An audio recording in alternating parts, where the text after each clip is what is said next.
Maintenant, vous savez, depuis 2015, une cérémonie qui a commencé déjà avec 8 catégories de nomination.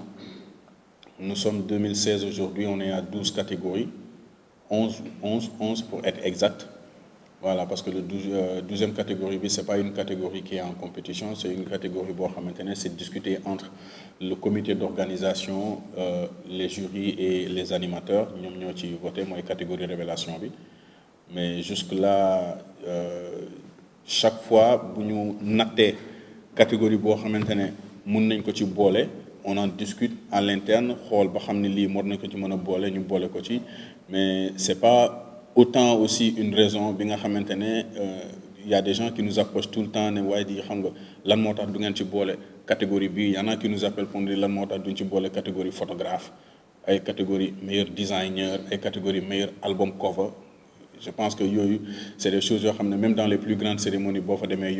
Sénégal, c'est vrai, ce serait bien beau d'avoir tout le monde voilà, dans la compétition, parce que bon, dans la cérémonie, une cérémonie, en fait, c'est la nuit de l'excellence. C'est la nuit où on célèbre l'excellence, où on met la lumière sur tout ce qui est beau travail qui a été accompli courant l'année. Peut-être chez les artistes, c'est une compétition, mais interne. C'est-à-dire ça doit rester une compétition saine. Voilà, parce que comme je dis tout le temps, Galsen Hip Hop Awards ne peut pas démarrer la carrière de qui que ce soit. Galsen Hip Hop Awards ne peut pas mettre la fin à la carrière de qui que ce soit, mais c'est juste une vitrine qui met de la valeur sur tout ce qui se fait dans la culture urbaine. C'est une vitrine qui met de la valeur dans ce que les artistes font. Ku ci nekk mën nga def lu la neex, ku ci nekk mën nga wax lu la neex, mais après am na yenn plateforme yoo xamante ne mënoo fa yóbbu sa bopp. Il nous faut ces genres de cérémonies pour pouvoir permettre à l'artiste d'accéder à ces niveaux-là. Voilà, donc voilà pourquoi le Galsen Hip Hop Awards est là, parce que tout de même, il faut quand même accepter que de la première édition jusqu'à la 6e édition cette année, il y a eu énormément d'évolutions. Et comme je disais tantôt, nous sommes très, très, très satisfaits de tout ce qui a déjà été accompli jusque-là. Certes, il y a des choses à revoir, mais ça vient avec le temps. Il y a 2 ou 3 ans, un événement, il faut que nous sentions peut-être vers la 8e ou 10e édition, parce que chaque année, il y a des choses à revoir. Donc c'est vrai, il n'y a aucune cérémonie qui est parfaite, mais nous savons que nous sommes en train de nous donner en tout cas le maximum de moyens possibles pour essayer de satisfaire le maximum de personnes et de publics possibles. Parce que c'est impossible de satisfaire tout le monde, mais l'essentiel est que les choses se fassent. Et ça, c'est le plus important. D'abord, nous tenons aussi à remercier tous les acteurs culturels ils tournent dans le milieu, qui sont en train de faire du bien. Nous tenons aussi à remercier tous les artistes, anciens, 2e, 3e, 4e génération, ñi nekk ci compétition bi ak ñi nekkul ci compétition bi. Nous remercions tout le monde parce que ak nous mënti demee à travers les émissions et à travers les interviews, ils nous permettent déjà d'évaluer ñi nga xamante ne ñoo gën a liggéey, parce que chaque année, il n'y a pas que seulement le comité qui fait ses recherches pour sélectionner ñan ñoo génnee ñan ñoo def. Nous contactons aussi les animateurs. Dans ton émission, tu nous envoies une liste de lignes japonais mots génn diggante période B ak période B. Quand je dis cette période de période B, c'est-à-dire septembre par exemple cette année, les présélections ont été faites entre tous les produits et tout ce qui a été accompli entre septembre 2019 et septembre 2020. Que ce soit album solo, album groupe, mixtape, EP maxi, vidéo. Voilà, et à partir de ces produits qui sont sortis, ci la ñuy natt tamit lyricisme bi, beatmaking bi, artistes yi nga ils ont fait plus de présence médiatique et qui ont eu plus de présence musicale, et c'est à partir de là que les révélations et les artistes de l'année sont sélectionnés. Okay? Donc c'est des explications publiées sur nos réseaux respectifs Instagram et Facebook. On en a parlé dans toutes les conférences de presse depuis la première édition. Expliquer sur les plateaux télé. Tout le monde sait que ceux qui nous suivent savent que nous avons un plateau sur DTV qui, voilà, tous les mercredis après-midi de 14h30 à 15h30, un plateau qui s'appelle le journal du Galsen Hip Hop Awards. Dans ce plateau, ci la ñuy leeral lépp li nga xamantene lëndëm na ci bopp gars yi pour mu leer. Explication nag du doy, parce que tu as souvent des animateurs, des journalistes et même des mélomanes qui te posent les mêmes questions chaque année. Qui te posent les mêmes questions chaque année. Tu as l'impression souvent que non mais attends, daf ma yëpp wala lan wala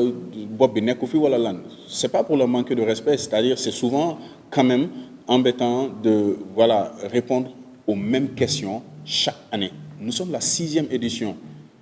Lépp li ñu bëgg rek mooy que les gens se concentrent sur l'essentiel qui est en train de se faire. Il y en a qui viennent à la cérémonie.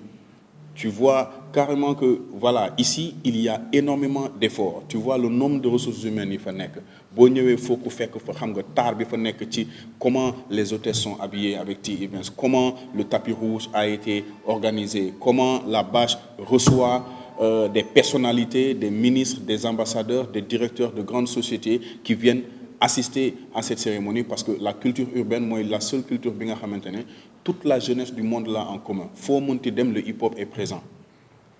Foo mënti dem le hip-hop est présent. C'est la seule chose que toute la jeunesse du monde a en commun. Donc bu ñu am na demee ba am capacité wu déplacer autant de monde, déplacer autant de grandes personnalités pour ñu ñëw xool li xale yi di def, je pense que le mieux c'est essayer de xool nan lañ koy recadrer de sorte que saa yu ñu fa ñëwee dinañu gis ni ah ñii kat c'est vrai que li ñuy def y en a qui les prennent pour des fous mais ils sont pas fous.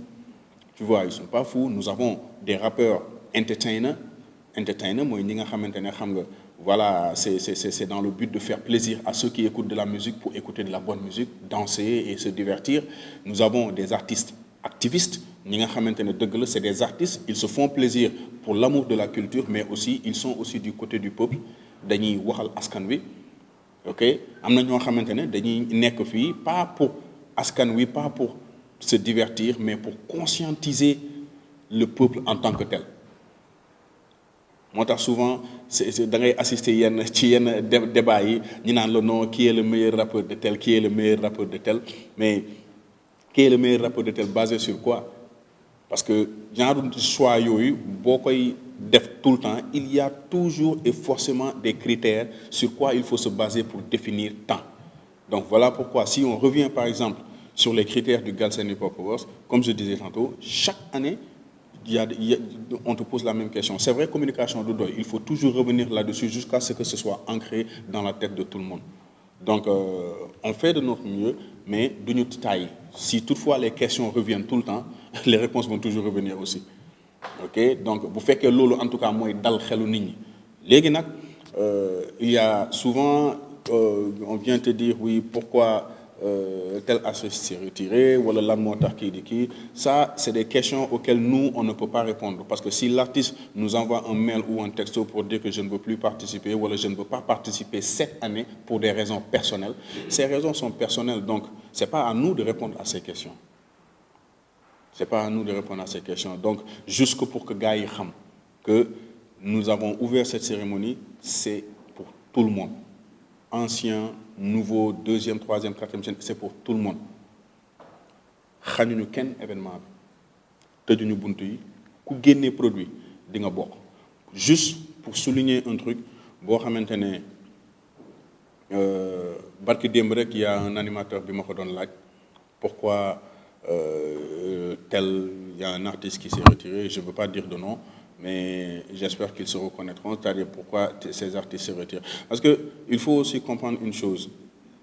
c'est pas pour le dire méchamment, c'est juste qu'on a des artistes nga xamante ne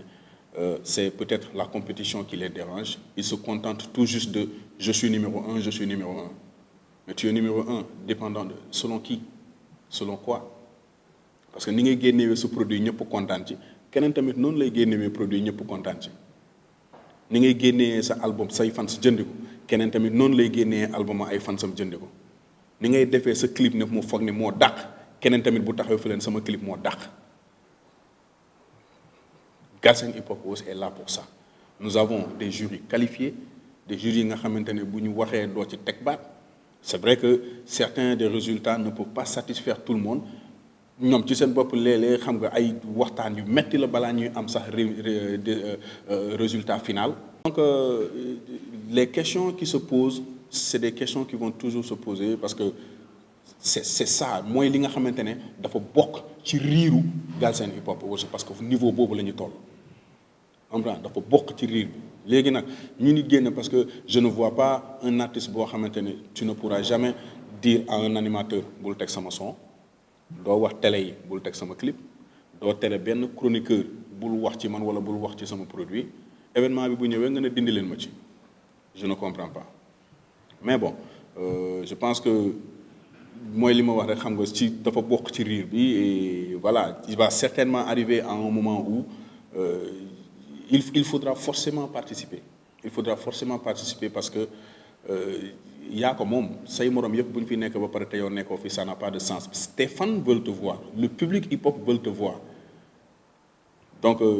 bu gars yi xool ne c'est une structure privée qui l'organise bu gars yi xool ne c'est YD qui l'organise je suis ouvert à toute discussion pour ceux qui me connaissent vraiment je suis ouvert à toute discussion je ne ferme pas la porte je ne suis pas je garde pas de rancœur ça entre guillemets là quoi par rapport à la compétence entre guillemets je le dis par rapport à moi parce que je sais et on m'a informé aussi qu'il y a des artistes yi nga xam ne ils se retirent wala ils ne veulent pas participer parce que c'est pas l'événement en tant que tel qui les dérange mais c'est ma personne qui les dérange waaye écoute it is what it is am na yoo xamante ne moom loo ci wax da ngay yàq rek mais il faut aussi montrer le bon sens il faut aussi le montrer nit ki da ngay am esprit de dépassement concentrons-nous sur le plus important mooy c'est l'événement le public veut le voir faisons plaisir au public ok mais dire je ne veux pas faire ceci wala je ne veux pas être là ou je ne veux pas figurer ceci c'est-à-dire posez-vous la question lan la affaire bi mën a defaral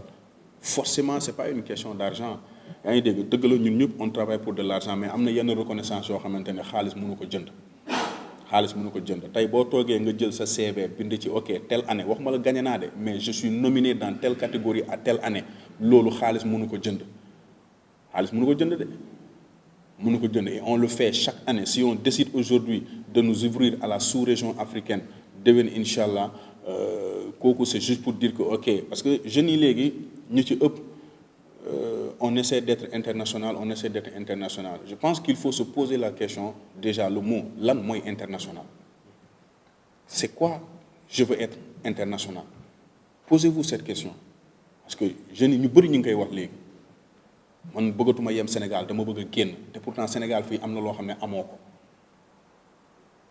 des artistes comme Youssou Ndour Baaba Maal Ismaël Lo mais avant qu'il soit international daf fekk ñu caabi fii ba pare caabi sous-région africaine bi ba pare doog a wax leneen donc faites pareil dëgg la musique bi tey toll na foo xamante ne y a plus de limites y a plus de règles y a plus de barrières fu neex lay dem da ngay génnee tey fii son léegi kuy fanaan États-Unis tey mën na ko déglu kuy fanaan Singapour mën na ko déglu donc posez-vous cette question c'est quoi international léegi comme je disais tout à l'heure pour les artistes yi nga xam nga dañuy retiré wu honnêtement c'est